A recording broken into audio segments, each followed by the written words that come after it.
मनचाहे लक्ष्य कैसे पाएं? सफलता के 25 सूत्र बाय जैक कैनफील्ड। सिद्धांत 10, ब्रेक ढीले करें। हर चीज़ जो आपको चाहिए वह आपकी आसान पहुंच के ठीक बाहर है। Robert Allen, the 1 minute millionaire के सहलेखक। क्या कभी ऐसा हुआ है कि कार चलाते समय आपने पाया है कि आपने हैंड ब्रेक लगी छोड़ दी है? क्या ब्रेक की रोक का मुकाबला करने के लिए आपने एक्सीलेटर के पैर का दबाव और बढ़ाया? नहीं, यकीनन नहीं।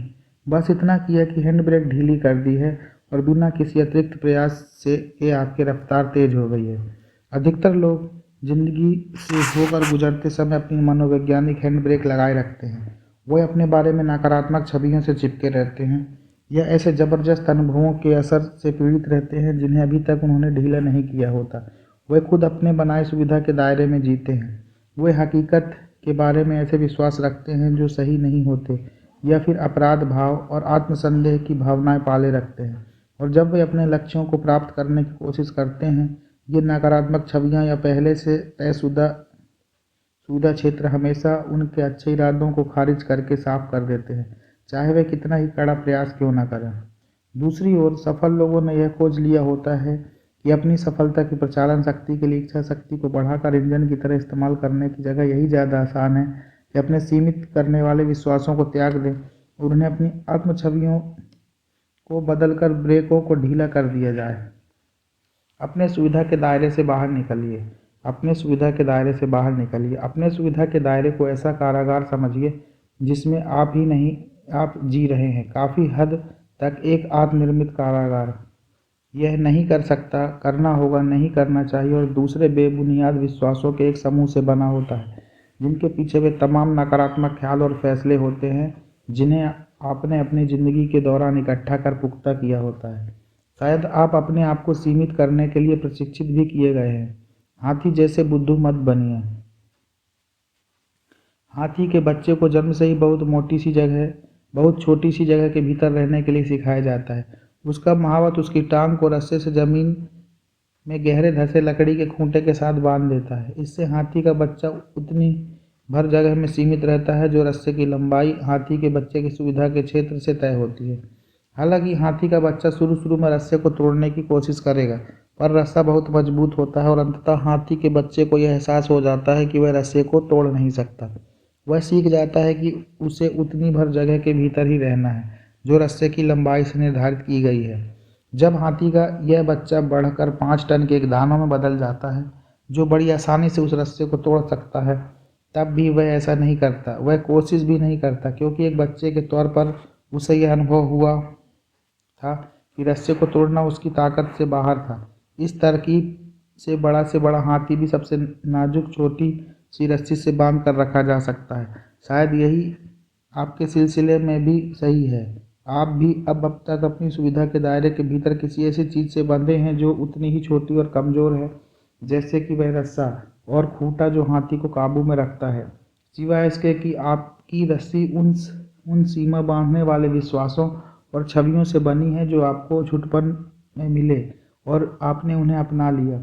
अगर यह वर्णन आप पर सही उतरता है तो खुशखबरी है कि आप अपनी सुविधा के दायरे को बदल सकते हैं। कैसे? इसके 3 अलग अलग तरीके हैं। पहला, आप इस बात को पुष्ट करने के लिए कि जो आप चाहते हैं वह आपके पास है, जो आप करना चाहते हैं वह आप कर रहे हैं और जिस हाल में आप रहना चाहते हैं उस हाल में रह रहे हैं, अपने आप से सकारात्मक बातचीत और संकल्प का इस्तेमाल कर सकते हैं। दूसरा, आप शक्तिशाली और असरदार नई आंतरिक छवियां निर्मित कर सकते हैं कि आप जो चाहते हैं वह आपके पास है, आप वही कर रहे हैं जैसा आप होना चाहते हैं। तीसरा, आप सीधे साधे ढंग से अपना व्यवहार बदल सकते हैं। ये तीनों ही उपाय ऐसे हैं जो आपको अपनी सुविधा के दायरे से बाहर आने में मदद करेंगे। उसी अनुभव को बार बार मत दोहराइए। एक महत्वपूर्ण अवधारणा जिसे सफल लोग समझते हैं यह है कि आपको कभी फंसना नहीं चाहिए। आप उन्हीं विचारों को सोचते हुए, उन्हीं विश्वासों को बनाए रखते हुए, वही शब्द बोलते हुए और वही काम करते हुए सिर्फ उसी अनुभव को बार बार पुनर्निर्मित करते रहते हैं। बहुत बार हम एक दायरे में घूमने वाले व्यवहार में फंस कर रह जाते हैं जो लगातार हमें नीचे लाने वाली चक्री में फंसाए रखता है। हमारे सीमित करने वाले विचार हमारे दिमाग में छवियां बनाते रहते हैं और वे छवियां हमारे व्यवहार को नियंत्रित करती हैं। जो बदले हुए उस सीमित करने वाले विचार को पुख्ता करता रहता है। कल्पना कीजिए, आप सोच रहे हैं कि आप जब काम के दौरान कोई प्रस्तुतिकरण देने जा रहे हैं, तब आप वह भूल जाएं जो आपको कहना है। यह ख्याल एक तस्वीर की प्रेरणा है जिसमें आप एक महत्वपूर्ण बिंदु भूलते नजर आते हैं। यह तस्वीर या छवि भय का अनुभव जागृत करती है। यह भय आपकी स्पष्ट सोच को धुंधला कर देता है, जो आपको एक महत्वपूर्ण बिंदु भूलने पर विवश करती है, जो आपके आत्मालाप को बल प्रदान करता है कि आप लोगों के समूह के सामने बोल नहीं सकते। देखा, मैं जानता था कि मुझे कहना था वह मैं भूल जाऊंगा। मैं लोगों की भीड़ के सामने बोल नहीं सकता। जब तक आप अपनी मौजूदा परिस्थितियों के बारे में शिकायत करते रहेंगे, आपका मन मस्तिष्क उस पर केंद्रित रहेगा। चीज़ें जैसी हैं इसके बारे में लगातार बात करते, सोचते और लिखते हुए आप लगातार अपने मस्तिष्क की उन्हीं लीकों को पुष्ट करते हैं जो आपको वहां लाए हैं जहां आप आज हैं। और आप लगातार वही तरंगें प्रसारित कर रहे हैं जो उन्हीं लोगों और परिस्थितियों को आकर्षित करती रहेंगी जो आपने पैदा की हैं। इस चक्र को बदलने के लिए आपको उस वास्तविकता के बारे में सोचने, बात करने और लिखने पर ध्यान केंद्रित करना चाहिए जो आप साकार करना चाहते हैं। आपके लिए यह जरूरी है कि अपने अचेतन मस्तिष्क को इस नई वास्तविकता के विचारों और छवियों से आप्लावित कर दें। अल्बर्ट आइंस्टाइन: जिन महत्वपूर्ण समस्याओं से हम दो चार होते हैं वे उसी स्तर की सोच से हल नहीं हो सकती जिसने उन्हें पैदा किया है। भौतिक शास्त्र के नोबेल पुरस्कार विजेता। आपका आर्थिक तापमान क्या है? आपका सुविधाजनक क्षेत्र ठीक उसी तरह काम करता है जैसे आपके घर का तापमान नियंत्रक। जब कमरे का तापमान तयशुदा तापमान के छोर पर पहुंचता है तो तापमान नियंत्रक बिजली की तरंग द्वारा भट्टी या एयर कंडीशनर को चालू या बंद करने का संकेत भेजता है। जैसे जैसे कमरे का तापमान बदलना शुरू होता है, बिजली के संकेत उसके परिवर्तनों पर प्रतिक्रिया देते रहते हैं और तापमान को इच्छित स्तरों के भीतर बनाए रखते हैं। इसी तरह आपके पास एक आंतरिक मनोवैज्ञानिक तापमान नियंत्रक यंत्र होता है जो दुनिया में आपके प्रदर्शन, आपके कामकाज का नियंत्रण करता है। विद्युत संकेतों की जगह आपका आंतरिक प्रदर्शन नियंत्रक आपको सुविधा क्षेत्र के भीतर रखने के लिए असुविधा संकेतों का इस्तेमाल करता है। जैसे ही आपका व्यवहार या प्रदर्शन उस दायरे या क्षेत्र के छोर तक पहुंचने लगता है, आप असुविधा महसूस करने लगते हैं। जो आप अनुभव कर रहे होते हैं, अगर वह अब उस आत्म छवि के बाहर हो जो आपने अचेतन रूप से बना रखी है, तो आपका शरीर आपके मनोशारीरिक तंत्र की मानसिक तनाव और शारीरिक असुविधा के संकेत भेजने लगता है। इस असुविधा से बचने के लिए आप अचेतन रूप से खुद को वापस अपने सुविधा क्षेत्र के अंदर ले आते हैं। मेरे सौतेले पिता ने, जो एनसीआर के लिए क्षेत्रीय बिक्री प्रबंधक थे, गौर किया था कि उनके बिक्री कर्मचारियों में से हर एक ने बिक्री कर्मचारी के रूप में अपनी एक आत्म छवि बना रखी थी। वही $2000 महीना कमाने वाले बिक्री कर्मचारी थे या $3000 वाले बिक्री कर्मचारी। अगर एक बिक्री कर्मचारी की आत्म छवि यह थी कि कमीशनों में $3000 महीना कमाता था, तब जब भी वह महीने के पहले हफ्ते में उतना पैसा कमीशन बना लेता तो वह महीने के बाकी बचे हिस्से में ढीला पड़ जाता।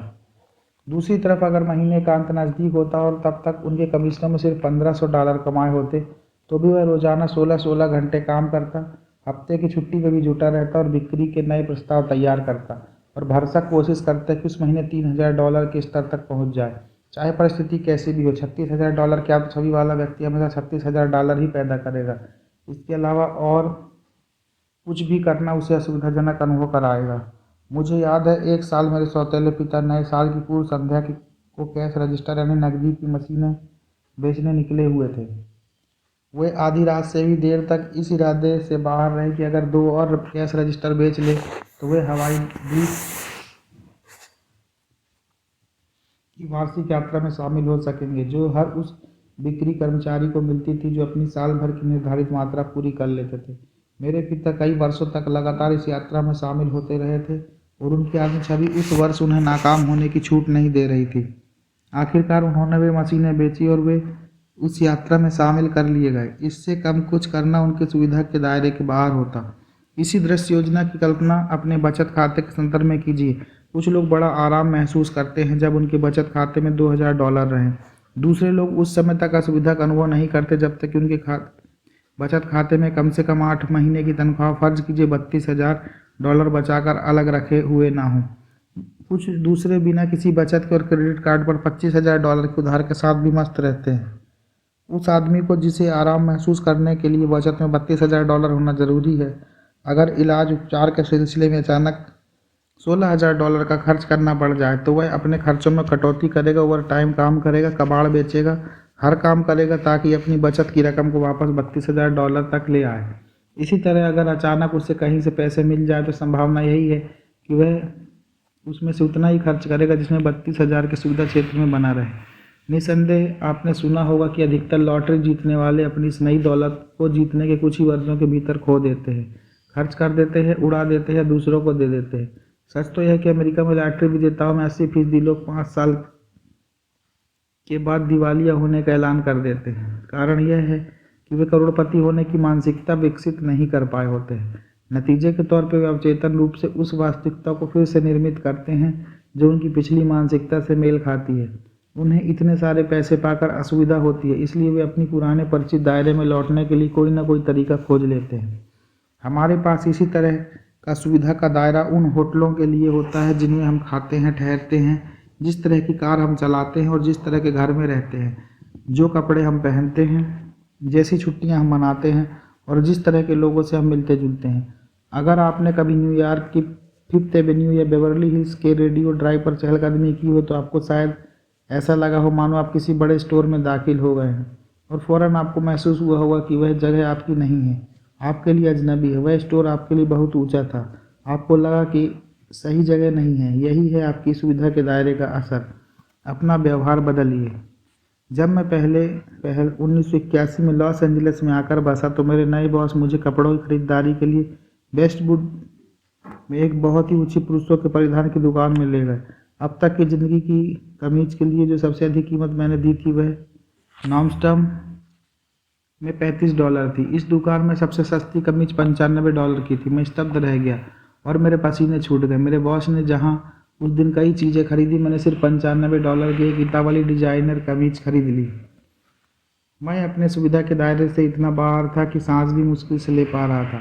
अगर अगले हफ्ते मैंने वह कमीज पहनी और चकित रह गया कि वह हमारे शरीर पर कितनी चुस्त बैठ रही थी। मुझे कितना बेहतर महसूस हो रहा था, जो पहनकर कितना सज रहा था और उसे पहनकर कितना सज रहा था। 2-4 हफ्तों तक उसे हफ्ते में एक बार पहनने के बाद मुझे वह सचमुच बहुत पसंद आने लगी।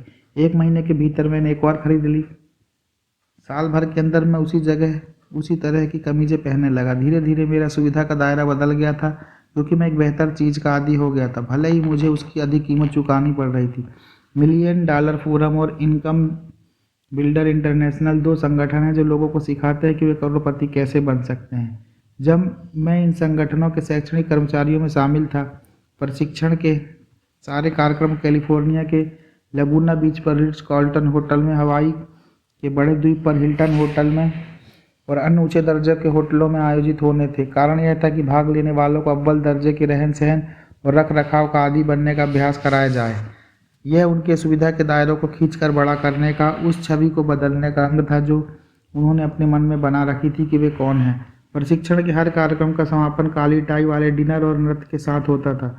बहुत से हिस्सेदारों के लिए पहली बार था कि वे औपचारिक वेशभूषा में काली टाई पहनकर डिनर और नाच में शामिल हुए थे, जो सुविधा के दायरे से एक बार और खींचकर फैलाया जाना था। अपने आत्मालापों को हामी भरने के साथ बदलिए। अपने आत्मालापों को हामी भरने के साथ बदलिए।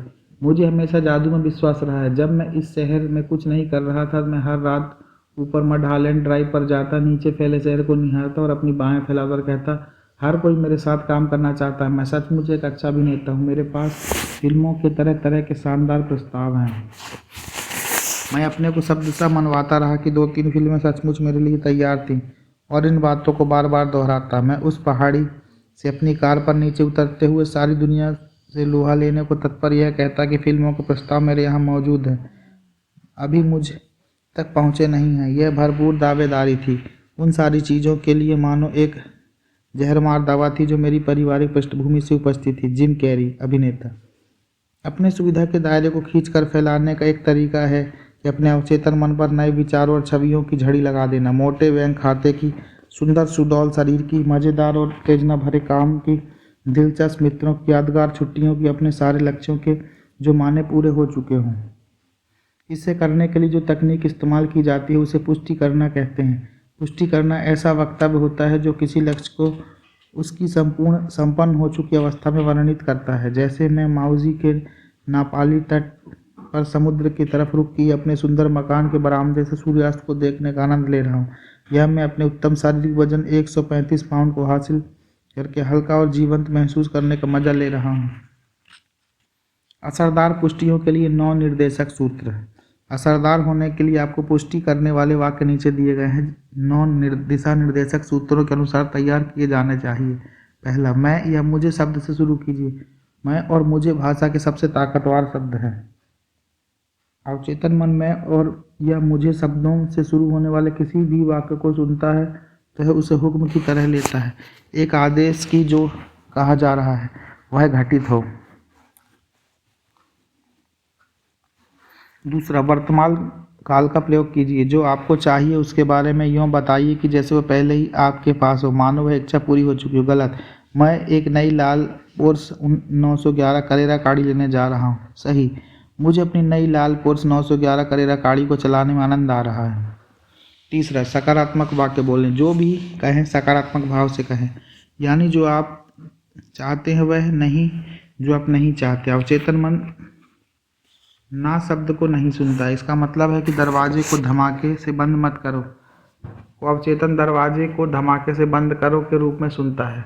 मुझे अब उड़ने से डर नहीं लगता उड़ने से डरने की छवि निर्मित करता है, जबकि मुझे उड़ने की सनसनी बहुत अच्छी लग रही है। वाक्य मौज और मज़े की छवि जागृत करता है। गलत, मुझे अब उड़ने से डर नहीं लगता। सही, मुझे उड़ने की सनसनी बहुत अच्छी लग रही है। थोड़े में कहिए। अपने पुष्टि करने वाले वाक्य को विज्ञापन की गुहार जैसा समझिए। यह मानकर चलिए कि हर शब्द की कीमत $1000 है। बोलिए, नारा काफ़ी छोटा और मन पर चढ़ जाने वाला होना चाहिए ताकि वह आसानी से याद रखा जा सके। स्पष्टता बरतिए। गोलमोल कथन गोलमोल नतीजे पैदा करते हैं। गलत, मैं अपनी नई लाल कार चला रहा हूँ। सही, मैं अपनी नई लाल पोर्स 911 करेरा गाड़ी चला रहा हूँ। छठवां, कोई क्रिया सूचक शब्द इस्तेमाल कीजिए जिसमें रहा हूँ आता है। सक्रिय क्रियापद अभी करने की छवि जागृत करने के प्रभाव और ताकत देता है। गलत, मैं खुद को खुले तौर पर ईमानदारी से व्यक्त कर रहा हूँ। सही, मैं खुद को भरोसे के साथ खुले तौर पर ईमानदारी से व्यक्त कर रहा हूँ। कम से कम एक सक्रिय भावनात्मक और अनुभूति परक शब्द शामिल कीजिए। उस भावनात्मक अवस्था को शामिल कीजिए जो आप महसूस करते अगर अपने लक्ष्य को प्राप्त कर लिया होता।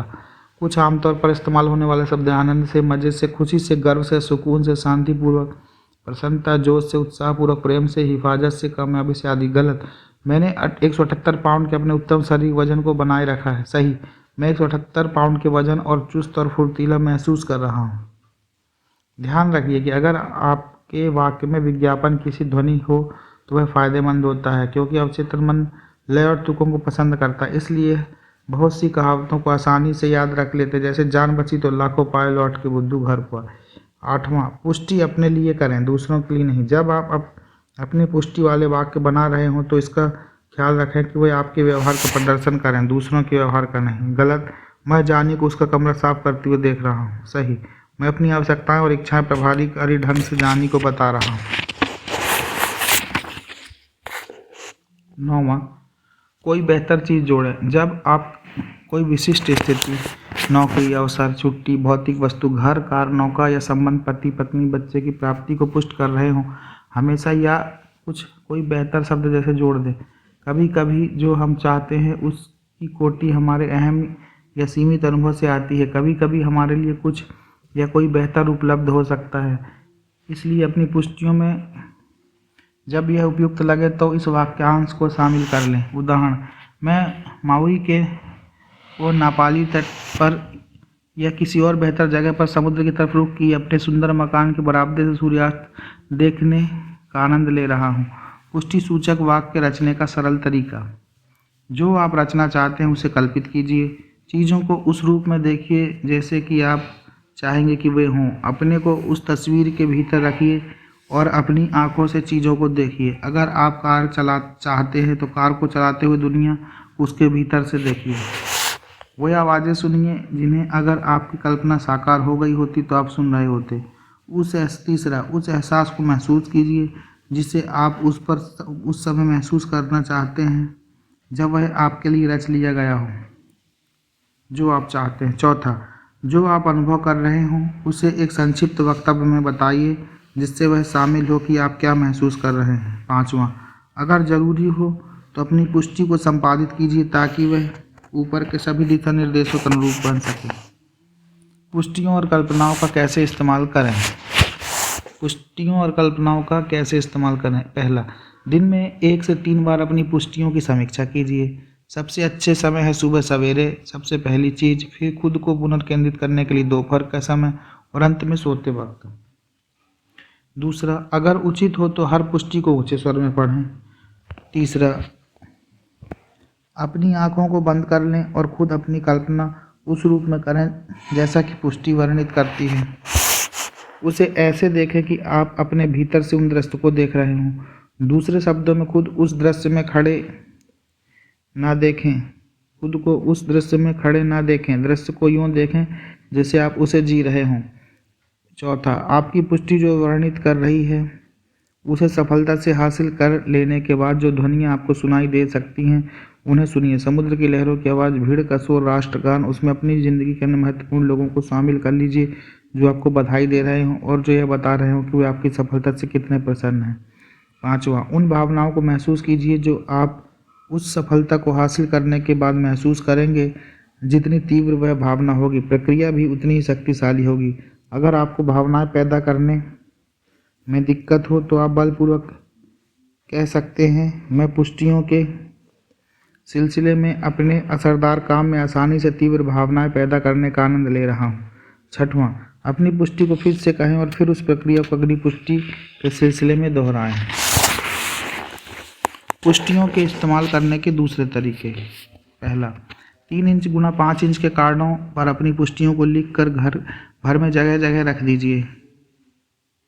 दूसरा, अपने घर या कमरे में उन चीज़ों की तस्वीर टांग दीजिए जो आप चाहते हैं। आप तस्वीर में अपना चित्र भी लगा सकते हैं। तीसरा, जाया होने वाले वक्त में जैसे लाइन में कतार करते हुए, कसरत करते हुए, कार चलाते हुए अपनी पुष्टियों को दोहराते रहें। आप उन्हें खामोशी से या ऊंचे स्वर में दोहरा सकते हैं। चौथा, अपनी पुष्टियों को रिकॉर्ड कर लें और जब आप काम पर जा रहे हों, कार चला रहे हों या सो भी जाएं तो उन्हें सुनते रहें। इसके लिए आप लगातार चलने वाले टेप, MP3 प्लेयर या आईपॉड इस्तेमाल कर सकते हैं। अपने माता पिता में से किसी एक से कहिए कि वे एक ऐसी उत्साहवर्धक बातों का टेप आपके लिए तैयार करें जो आप उसे सुनना चाहते हों। यह हौसला बढ़ाने वाले शब्द और अनुभूतियों का टेप जो आप इस समय सुनना चाहते हों। अपनी पुष्टियों को प्रथम पुरुष में दोहराएं, मैं मुझे, द्वितीय पुरुष तुम तुम्हें और अन्य पुरुष वह उसे। सातवां, अपनी पुष्टियों को अपने कंप्यूटर के स्क्रीन सेवर पर लगा लीजिए ताकि हर बार अपना कंप्यूटर इस्तेमाल करें तो आप उन्हें देख सकें। पुष्टियाँ कारगर होती हैं।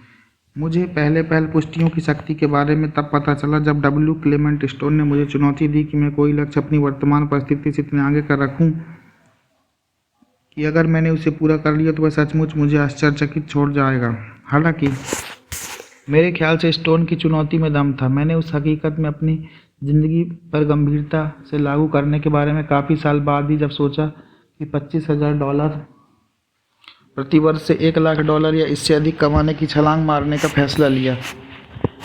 पहला काम जो मैंने किया वह ऐसी पुष्टि तैयार करना जैसी मैंने फ्लोरेंस स्क्वल्सिन की देखी थी। मेरी पुष्टि थी, ईश्वर के पास मेरे लिए अनंत चीज़ें हैं और ईश्वर की कृपा से बड़ी रकमें मुझे सब संबंधित लोगों की सर्वाधिक भलाई के लिए जल्दी और आसानी से मिलती हैं। मैं खुशी और आसानी से $1,00,000 प्रति वर्ष कमा रहा हूँ, बचा रहा हूँ और निवेश कर रहा हूँ। इसके बाद $1,00,000 के एक नोट की विराट प्रतिलिपि बनाई जिसे मैंने अपने पलंग के ऊपर छत में लगा दिया। जागने से पहले वह नोट देखता, अपनी पुष्टि दोहराता और कल्पना करता कि अगर मेरा रहन सहन $1,000 प्रति वर्ष जैसा होता तो मैं किस चीज़ का आनंद ले रहा होता। मैंने कल्पना में उस मकान को देखा जिसमें मैं रहता, वह फर्नीचर और साज सज्जा का सामान जो मैं खरीदता, वह कार जिसे मैं चलाता और वह छुट्टियां जो मैं मनाता। मैंने वे भावनाएं भी जागृत की जो मैं अनुभव कर रहा था जब मैंने वह रहन सहन हासिल कर लिया होता। कुछ ही समय बाद एक सुबह मुझे जागते ही अपना पहला डॉलर वाला विचार आया। मुझे सूझा कि अगर मैं अपनी पुस्तक 100 ways to enhance self concept की इन द क्लासरूम की 4 लाख प्रतियां बेच पाता, जिस पर मुझे हर प्रति की बिक्री से 25 सेंट की रॉयल्टी मिलती, तो मुझे $1,00,000 की आमदनी हो जाती। मैंने अपनी सुबह सवेरे की कल्पनाओं में यह छवि भी जोड़ ली कि यह मेरी किताब दुकानों में धड़ाधड़ बिक रही है और मेरा प्रकाशक मुझे $1,00,000 का चेक दे रहा है। इसके कुछ ही समय बाद एक फ्रीलांस पत्रकार ने मुझसे संपर्क किया और नेशनल इंक्वायरर के लिए मेरी किताब के बारे में लेख लिखा। नतीजे के तौर पर उस महीने मेरी किताबों की हजारों अतिरिक्त प्रतियां बिक गईं। लगभग रोजाना अधिक से अधिक तादाद में पैसा बनाने वाले विचार मेरे दिमाग में आने लगे। मिसाल के लिए मैंने छोटे छोटे विज्ञापन निकाले और किताब को अपने बलबूते पर बेचना शुरू किया, महज 25 सेंट की बजाय हर प्रति पर $3 बनाते हुए। मैंने आत्मसम्मान पर दूसरी किताबों का एक डाक आदेश सूची पत्र तैयार किया, उन्हीं खरीदारों से और पैसे बनाए। मैसाचुसेट्स विश्वविद्यालय ने मेरा सूची पत्र देखा और मुझे सप्ताहांत के दौरान होने वाले सम्मेलनों में किताबें बेचने के लिए आमंत्रित किया। इससे मुझे 2 दिन में $2,000 से अधिक पैदा करने का मौका मिला और $1,00,000 प्रति वर्ष बनाने की एक और रणनीति से मेरा परिचय हुआ। इसी समय मैं पुस्तकों की एक अधिक बिक्री की कल्पना कर रहा था। मुझे अपनी कार्यशालाओं और विचार गोष्ठियों से भी और अधिक आमदनी पैदा करने का विचार आया। जब मैंने एक मित्र से पूछा जो इसी तरह का काम करता था कि मैं कैसे और अधिक पारिश्रमिक हासिल करूं, तो उसने मुझे बताया कि जो फीस मुझे दी जा रही है वह उससे पहले ही 2 गुना वसूल रहा था। उसके प्रोत्साहन के बल पर मैंने फौरन अपनी दरें तिगुनी कर दी और पाया कि जो स्कूल मुझे बुलाने के लिए आमंत्रित कर रहे थे उनके बजट इससे भी ज़्यादा थे। मेरी पुष्टि भरपूर फ़ायदा करा रही थी। अगर मैंने अपने लक्ष्य को $1,00,000 बनाने का नहीं तय किया होता और उस पुष्टि करने और उसे कल्पनित करने के सिलसिले में इतनी पाबंदी न बरती होती, तो मैंने ना तो अपने व्याख्यानों की फीस बढ़ाई होती, ना डाक आदेश वाली किताबों की दुकान शुरू कर दी होती और न एक बड़े सम्मेलन में भाग लिया होता, न एक प्रमुख प्रकाशक के लिए मेरा इंटरव्यू लिया गया होता। नतीजे के तौर पर उस साल मेरी आमदनी $25,000 से उछलकर $92,000 से अधिक हो गई। बेशक मैं अपने $1,00,000 के लक्ष्य से $8,000 पीछे था, लेकिन मैं आपको यकीन दिला सकता हूँ कि इसके बारे में निराश या उदास नहीं था। इसके विपरीत मैं प्रसन्न था। मैंने कल्पना और पुष्टियों की शक्ति को काम करने के इरादे और इच्छा से जोड़ते हुए अपनी आमदनी लगभग चौगुनी कर ली थी, वह भी 1 साल के भीतर। जब मुझे अंदर से प्रेरित विचार आया। हमारे $92,000 के लक्ष्य के बाद मेरी पत्नी ने मुझसे पूछा कि अगर पुष्टियों ने $1,00,000 के लिए काम किया तो क्या ख्याल है तुम्हारा, क्या वे $10,00,000 के लिए भी कारगर होंगे? पुष्टियों और कल्पनाओं का इस्तेमाल करते हुए हम उस लक्ष्य को भी पूरा करने में सफल हुए और उस समय हर साल $10,00,000 उस समय से हर साल $10,00,000 कमाते आ रहे हैं। सिद्धांत 10 ब्रेक ढीले करें समाप्त।